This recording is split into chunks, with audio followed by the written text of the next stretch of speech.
afternoon, everybody. Good to see you all.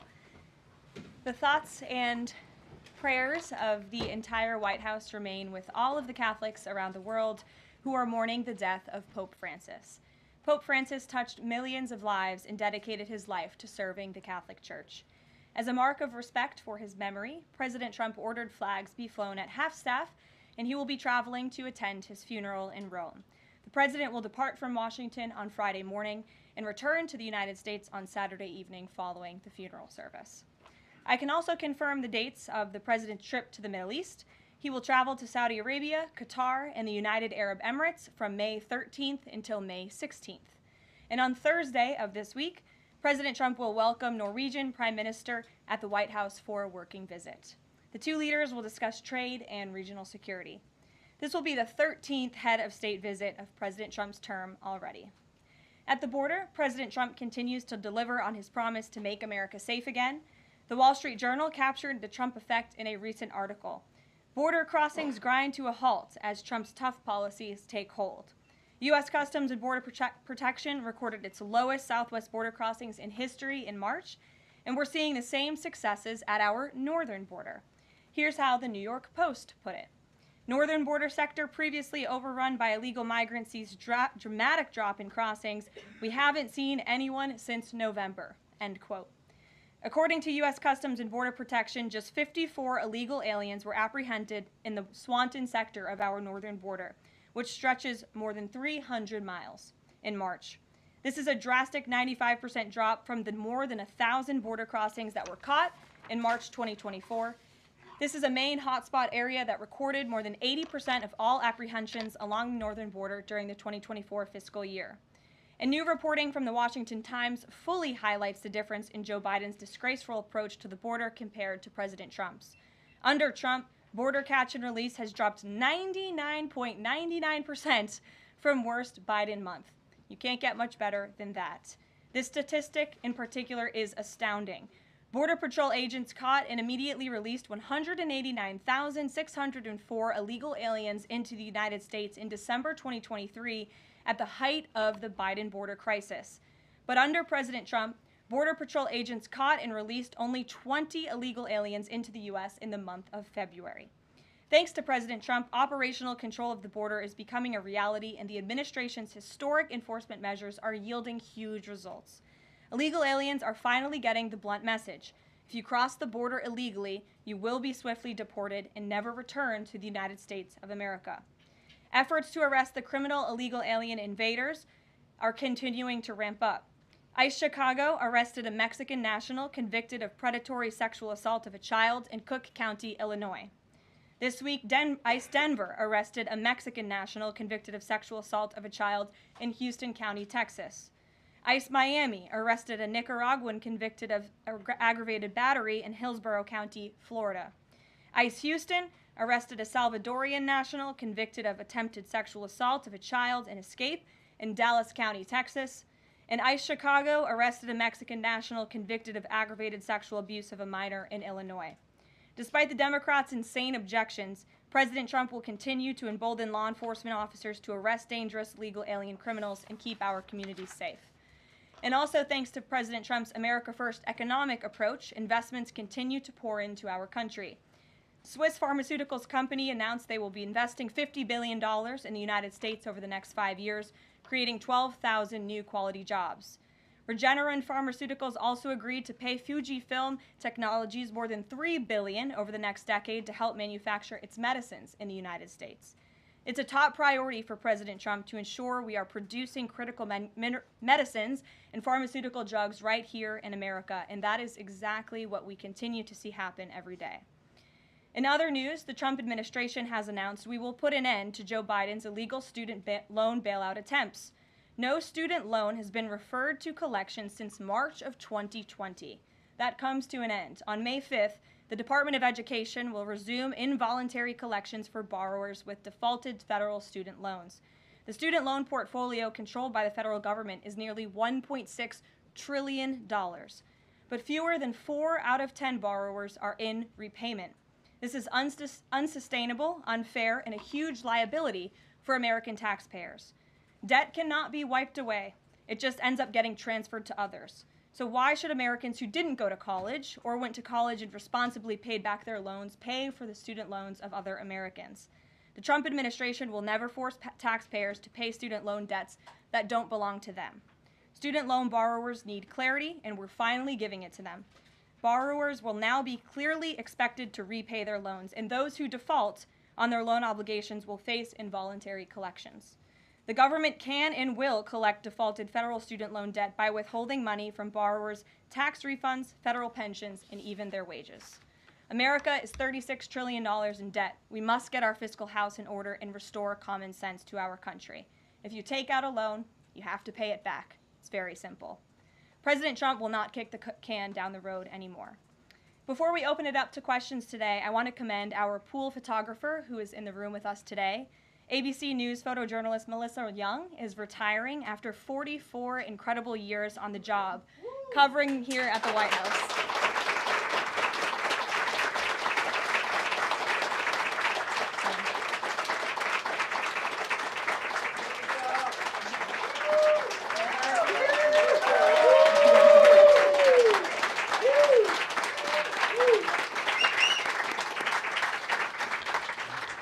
Melissa, congratulations. You have the largest round of applause I've ever heard in this room. So there's something we can all agree on, and you've had an incredible career here covering the White House. So congratulations to you, and we hope you enjoy retirement. I'm sure you will. And everybody else in the room will be very jealous of you as you're enjoying your rest. All right, let's get to it. We have an individual in our new media seat today. His name is Tim Pool. He's a political commentator and a media entrepreneur with millions of followers, a very big platform. Currently hosts Timcast IRL, a daily news and discussions show, and The Culture War, a weekly podcast exploring cultural and political issues. His programs feature in-depth conversations on topics such as free speech, censorship, identity politics, and societal change, often engaging with a diverse range of guests.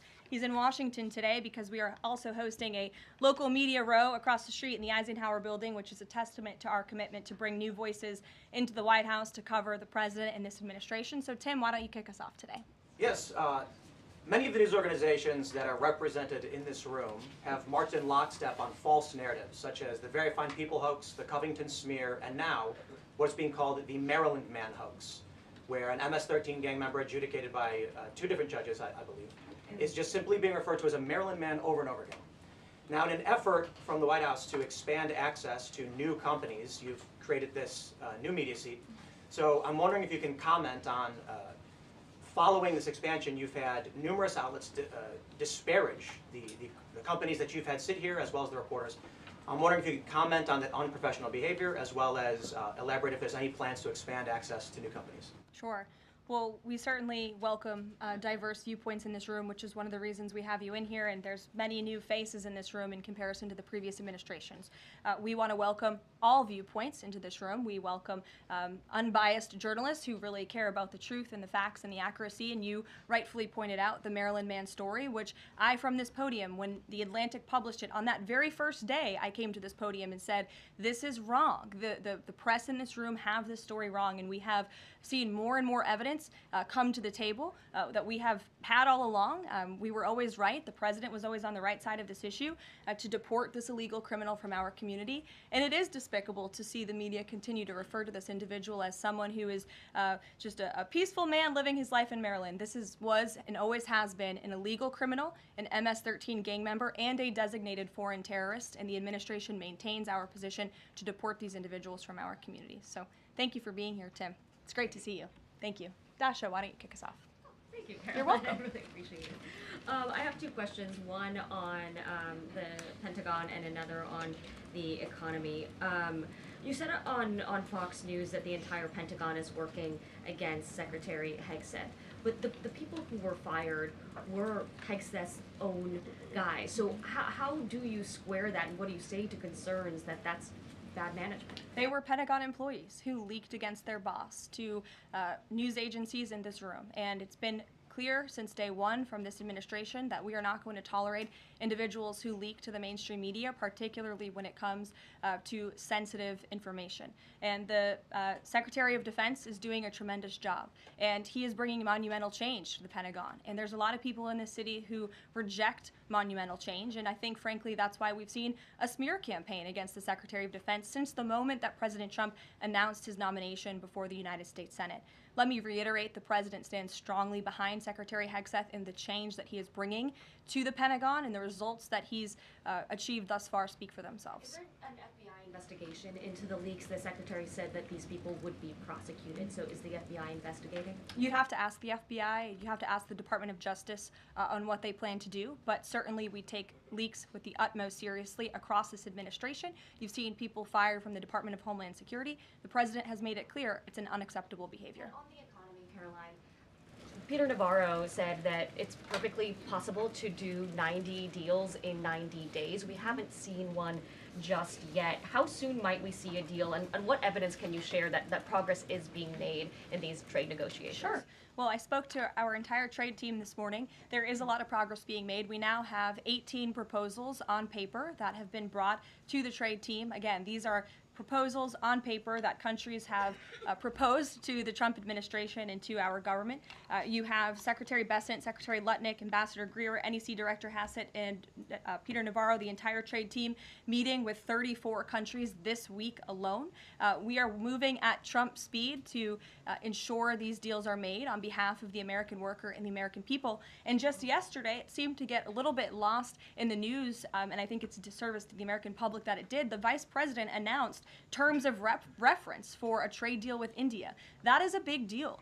We know when we look at the numbers, the monetary trade barriers and the non-monetary trade barriers from India, they have been ripping off the United States and American workers for a very long time. So the fact that the Vice President with Prime Minister Modi on that trip in India announced these terms of reference, which is essentially a framework to move the ball forward to sign a good trade deal between our two nations, is great progress, and it speaks to the work ethic and the real labor that's being put into this effort by the President's trade team. Sure. Go ahead. The proposals that you talk about, is that enough to extend the pauses on these reciprocal tariffs, or does the President need to see, these deals inked and signed to offer any sort of additional extension beyond the 90 days? Well, look, ask me in July when the deadline hits. I know I'll be answering those questions from all of you in this room. There's a lot of time left, and the President's trade team is working, again, at Trump speed as quickly as they can to ensure that these deals can be made. Are any of those conversations yet with China happening? I actually do have something to share on that. I asked the President about this before coming out here, and he wanted me to share with all of you that we're doing very well in respect to a potential trade deal with China. As I mentioned, there have now been 18 proposals in more than 100 countries around the world who are wanting to make a deal with the United States of America, and the President and the administration are setting the stage for a deal with China. So we feel everyone involved wants to see a trade deal happen, and the ball is moving in the right direction. Sure. Setting the stage for a deal with China, what does that mean? Has the President spoken directly with Xi yet? I don't have anything to read out on a direct talk between the President and President Xi, but we will continue to keep you updated. And Secretary Bessent reportedly today told investors that this trade standoff with China he expects will be de-escalating soon because, as he described it, reportedly the situation is unsustainable. Is the President considering taking steps to de-escalate the situation with China? Again, I just read you words directly from the President of the United States. Those are moments ago. That's where his head is at right now. Caroline. Sure. Caroline, I had two questions, one on immigration and one on China. First on immigration. Roughly how many illegal immigrants and aliens do we have in our country, and how many does the administration plan on deporting? Sure. Well, you'd have to ask the Department of Homeland Security for a specific number, but we suspect it's definitely in the millions, perhaps upwards of 20 million people that were allowed into the country illegally by the previous administration. And the President and his team are focused on deporting as many as we possibly can, and they are moving as quickly as possible. The President's team has made it clear we need more funding from Congress to do more. We need more ICE agents out on the ground doing this very important work.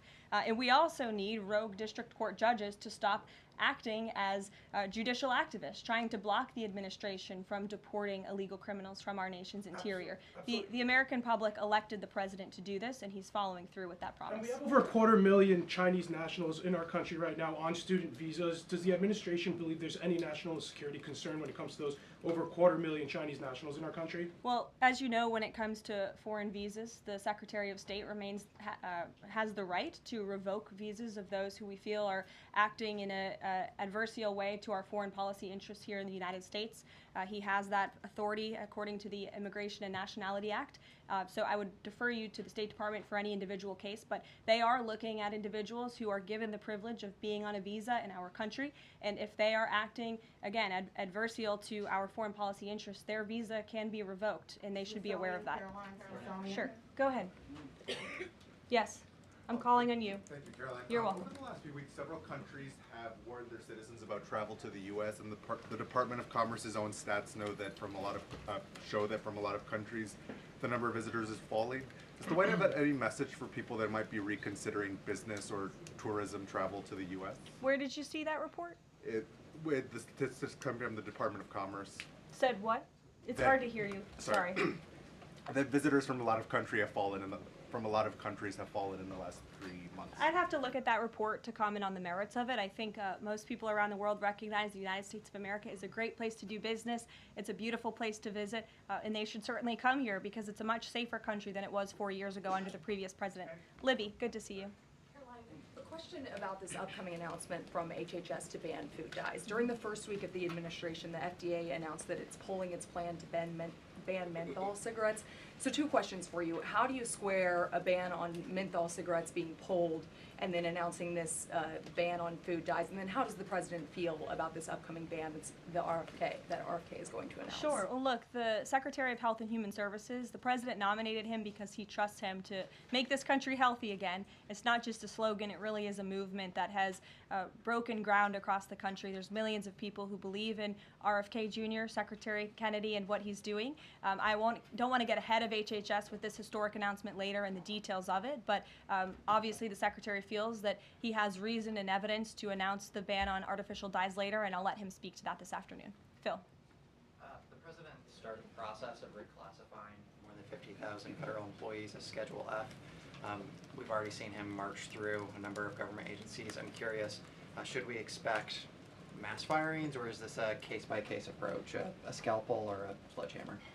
Well, look, as you saw on Friday, the president put out a statement about it. The Office of Personnel Management reclassified workers. They're now called scheduled policy/career. And all the president is trying to do is ensure that federal workers are being held accountable for corrupt behavior. If they are engaging in corruption as a government worker, they should no longer have their job. I think that's pretty common sense.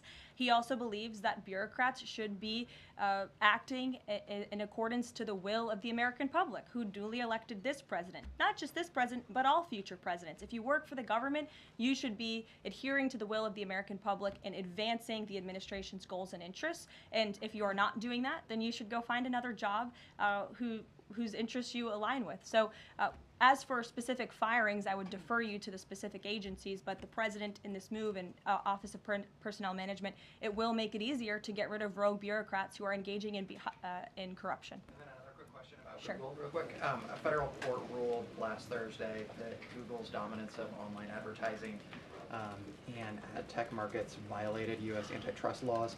I know the president has spoken to a number of folks in big tech, and Google's CEO was even at his inauguration. I'm curious, what is the president's reaction to that court ruling? I'll have to ask him, and I'll get back to you, Phil. Thank you, Caroline. You're welcome. John. Thanks a lot, Caroline. Some economic questions for you. Kevin Hassett has been a key economic advisor to the president in both of his terms. In 2022... And he still is. And he still is. He was just in my office. Absolutely. In 2022, he said that the independence of the Fed is super important. That's a direct quote. Is that something that the president subscribes to? Does he still believe in the independence of the Federal Reserve? Well, look, I think the president has made his position on the Fed and on Powell quite clear. The president believes that they have been making moves and taking action in the name of politics rather in the name of what's right for the American economy. The president has the right to express his displeasure with the Fed, and he has the right to say he believes interest rates should be lower. He believes Americans should be able to borrow money cheaper than they currently are right now. And I also spoke to Kevin Hassett about the Fed as well, and he has called into question the Fed's independence and whether they are actually doing things, again, out of the best interest of the economy, or are they doing it for partisan reasons. The president wants to see interest rates lower. He has made that quite clear. We've also seen, Sure. if I may, I'm sorry, one more, Caroline, just about, I said 2 economic questions, about the dollar. We've seen the dollar at multi-year lows versus the euro and other currencies around the world. Is it the administration's policy for a strong dollar? How does it view the dollar versus other currencies around the world? The president wants to see the dollar remain as the world's reserve currency for our long-term fiscal stability and our economic growth. He's been quite clear about that. Sure. 2 questions. And then to the woman behind you, who I haven't seen before, welcome. Go ahead, Mary. Earth Day and then the Supreme Court, if that's okay. That's right. It's On- Earth Day. Yes. Happy Earth Day, everyone. I saw the president truthing about the garbage pileup from China in the Pacific, and then I believe Lee Zeldin is headed to San Diego to investigate the pile of sewage from Mexico. Can you speak to what the White House has planned for Earth Day and anything in that arena? Sure. I do have points from the EPA. Administrator Zeldin's doing a fantastic job, and they are always sharing their accomplishments with the White House, which we very much appreciate. He will be traveling, I believe he's in California today for sewage situation. Here you go. Administrator Zeldin met with his Mexican counterpart to discuss steps Mexico needs to take to ensure the water entering the United States is clean and safe. And he's holding a press conference in San Diego today with elected officials and local stakeholders on the Tijuana River sewage crisis. I would also add from the president himself, he has always maintained he wants America to have the cleanest air and the cleanest water. And we want to do what's right for our environment and for our earth. And a lot of that is making sure that we have clean and sustainable energy, and we know that we produce natural gas cleaner and more efficiently than any country in this world, and the president wants to see that continue. Thank you. And then on the Supreme Court, I know the court is hearing a case dealing with parents who don't want their kids having to read gender ideology books in schools. Can you comment on that case and what the Trump administration hopes to see come from that? Sure. We hope the Supreme Court will do the right thing, and the president has been very clear. He stands on the side of parental rights, and he believes strongly that parents should have a greater say in their children's education and the content, if you will, that children are being exposed to in our public school system. Sure. Go ahead. Caroline, thank you. Hi. I'm Karoline Leavitt with World News Group. The administration ended some temporary protections for Afghans, including several hundred Christians who have been punished by the Taliban. Is the president considering any exceptions for Afghans who could face death or torture if they return to their home country? So let's just be clear about one thing. We didn't end that proactively. It expired, and it's because the previous administration illegally paroled millions of people, or hundreds of thousands of people, I'm sorry, into the country, and then gave them temporary protective status, which again is a temporary status. It's not a permanent status in this country. And if there are individuals here who came in through the Biden administration who want to claim asylum, there is a legal process to do that, and those cases will be adjudicated by a judge on a case-by-case basis. We have a legal immigration process in this country for a reason, and all this administration is trying to do is effectuate that. Reagan. Thank you, Caroline. I have 2 questions for you Sure. on immigration. March deportation numbers were down slightly from the same time period last year. SCOTUS recently ordered a pause on deporting Trinidad and Tobago members with the Alien Enemies Act. I'm curious what other tools the administration is looking at to boost those deportation numbers. Sure. Well, we are obviously complying with the court's order. However, it was a temporary pause. The Supreme Court basically said, sit tight, and they will follow up with an order, and we're confident that the Supreme Court will rule on the side of law and recognize the president absolutely has the executive authority to deport foreign terrorists from our nation's interior under the Alien Enemies Act. We feel very strongly about that, and we're confident the courts will side with the president and his executive authority. As for deportations, we continue to deport illegal criminals under Title VIII, which is an immigration authority given to our Border Patrol agents and the Department of Homeland Security to deport illegal criminals from this country. And the administration continues to do that at record speed as quickly as they can with the resources that they have. The DOJ recently dropped charges against the MS-13 leader caught in Woodbridge, Virginia, with the idea that this will expedite the deportation process. Does the administration plan to drop charges against other criminal illegals to speed along the deportation process? You'd have to ask the Department of Justice. Obviously, that's within their purview, and I can't speak for them. However, it is our goal to deport as many illegal criminals and aliens from our country as we possibly can, as quickly as we can. Jackie. Thank you, Caroline. We've heard so much about this Saudi trip planning, and the president's mentioned it himself before, but I don't think we've ever heard on the record what he hopes to achieve in Saudi Arabia and what the purpose of the trip is. Sure. Well, the president looks forward to this. It was supposed to be his first foreign visit, but of course now he is going to Rome this weekend to honor the Pope and attend the funeral. The president looks to strengthen the ties between the United States and these countries in which he will be visiting. He'll be having many bilateral meetings and talks, and we look forward to the trip and hope to see many of you there. And the meetings in London this week, do they have any nexus with the plans in Saudi Arabia? I can't speak to that. However, I do have an update on meetings when it comes to the Russia-Ukraine war. I was just in the Oval Office with the President, Steve Witkoff, and they wanted everybody to know that the negotiations continue. We feel, again, we're hopefully moving in the right direction, and the special envoy, Steve Witkoff, will be heading to Russia again later this week to continue talks with Vladimir Putin. Is that why Rubio is not heading to London? Is he accompanying Witkoff to Moscow? I can't speak for the Secretary of State's travel schedule. I'd defer you to the Department of State. And more broadly, just about the peace agreement, the talks that are ongoing. Rubio had said, Secretary Rubio had said that if things don't go the right way, that the U.S. might need to take a step back. What does stepping back look like? Is that a step back from brokering peace, or would that imply a broader withdrawal from U.S. support for Ukraine and the war? Look, I think it would be unwise for me to broadcast that from this podium. Ultimately, that's a decision for the president to make, but he's made it very clear he wants to see peace, he wants to see this war end, and he wants to stop the killing on both sides of this war, and he's been very clear about that for quite some time, and he has grown frustrated with both sides of this war, and he's made that very known. Caroline, Brian. Thank you, Caroline. Last week, the president talked about nonprofit groups, specifically taking on crew, and he hinted that there could be further actions taken against nonprofits. Does the White House have any plans for any sort of actions against NGOs, nonprofits, or other similar groups? Is any of that coming up? Is that being worked on at this time? I'll have to check in with our policy team and get back to you. Sure. Thank you, Caroline. Travis Gilmore with the Epoch Times. Are some colleges using taxpayer funds to further political agendas? And what is the administration's response to Harvard's lawsuit? Sure. Well, the president has made it quite clear that it's Harvard who has put themselves in the position to lose their own funding by not obeying federal law.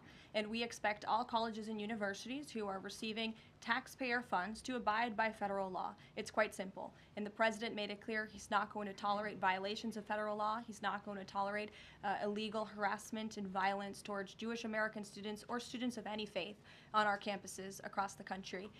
And so we will be responding to the lawsuit in court. And again, it's quite simple. If you want federal dollars, obey federal law. And just a quickly follow up on China. Any response to reports that China is targeting U.S. trade allies with potential retaliatory measures for supporting U.S. agendas? I think the numbers and the sheer number of countries that have reached out to the United States and reached out to this administration to cut good trade deals speak for themselves. The entire world knows that they need the United States of America and they want to do business here, and so we'll stay focused on cutting good trade deals on behalf of the American worker. Stephanie. Thank you, Caroline. Can you give us any additional details from the president's call with Netanyahu today? I did speak to the president about it. It was a good call. They spoke particularly about Iran and the negotiations that are underway with Iran and the United States. And the president has made it very clear repeatedly, but I'll reiterate, there is no daylight between the United States of America and the state of Israel. He stands strongly behind our ally. He's made it quite clear when it comes to Iran that we want to see a deal, and Iran has a choice to make. But the president has also made it very clear, and he reiterated that in his call with Prime Minister Netanyahu today about the need for Iran to never obtain a nuclear weapon. I do have one more bit of news that I would like to share with all of you. Just give me 1 second to find it. And it's in regards to the terrorist attack that took place in India earlier today. The president has been briefed by the National Security Advisor, and he's being kept up to speed as more facts are learned. What we know already is dozens were killed and even more were injured in a brutal terrorist attack in a popular tourist location in South Kashmir. President Trump will be speaking with Prime Minister Modi as soon as he possibly can to express his heartfelt condolences for those lost. And our prayers are with those injured and our nation's support for our ally, India. These types of horrific events by terrorists are why those of us who work for peace and stability in the world continue our mission. So we'll give you a readout of that call later this afternoon. There's a lot of work to be had. You may hear from the president later this afternoon as well, and we'll see you all later. Thank you. Were any Americans among those